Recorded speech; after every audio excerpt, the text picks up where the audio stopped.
Hello! Today in this video we will be talking about blue light and the effects it has on the quality and quantity of sleep. Blue light, which is part of the visible light spectrum, reaches deeper into the eye and its cumulative effect can cause damage to the retina.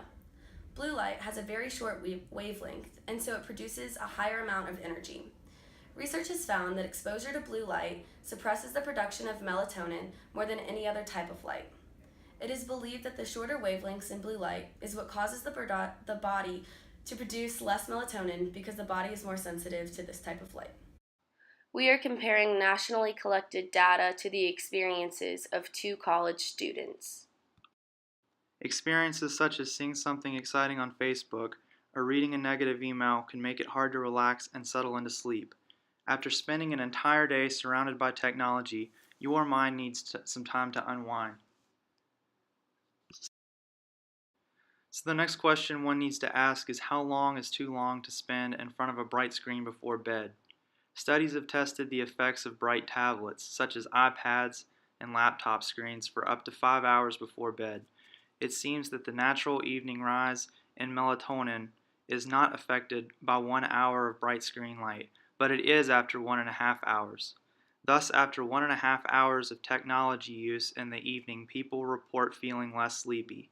They also do better on mental performance tests and their brainwaves suggest increased alertness. Repeated use of a bright screen over 5 days can delay the body clock by an entire 1.5 hours. This means you consistently want to go to bed later and sleep in longer. This can be a real problem when you need to get up at a set time in the morning and go to school or work.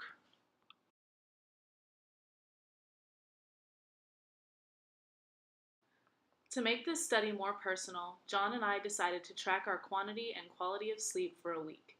We made sure to account for different lifestyles also.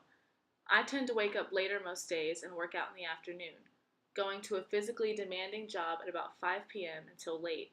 When I get home, I go to sleep almost immediately with very minimal electronic usage. John, on the other hand, likes to wake up early and work out immediately. He spends a good chunk of time after his classes studying on his laptop. When it is bedtime for him, he tends to look at his phone for about 25 to 45 minutes right before sleep. This double bar graph models the data we gathered from two different sources.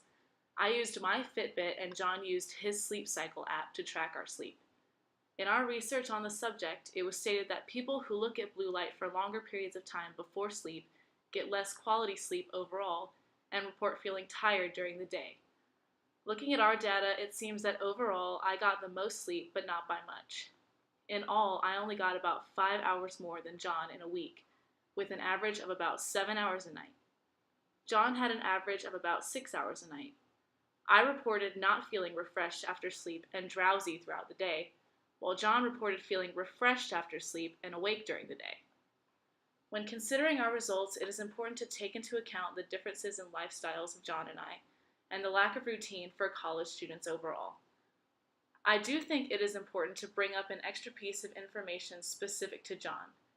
Since he was the one who looked at blue light routinely before sleep, he decided to take a night to experiment with no blue light at all. His sleep cycle app recorded that he got better quality sleep, and he also reported feeling better the next day.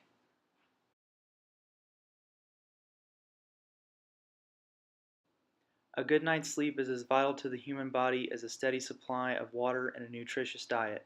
Healthy sleep is essential for proper brain and body functionality, but unfortunately, as we have stated, it's interrupted more often than not by the use of technology. According to a recent study from the National Sleep Foundation, 95% of people surveyed reported using electronic devices immediately prior to sleep. Overall, people under the age of 30 are the biggest population affected by lack of sleep from technology use. So overall, it seems evident that the difference in lifestyles between John and Emily played a huge role in their quality and quantity of sleep.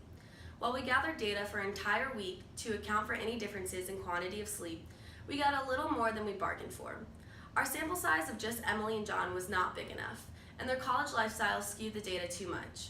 Therefore, we cannot agree with the research done on blue light simply because of all these external factors. We are sure that if we had a larger sample size of people on a steady sleep routine rather than just 2 busy college students, our data would have mimicked that of a national studies.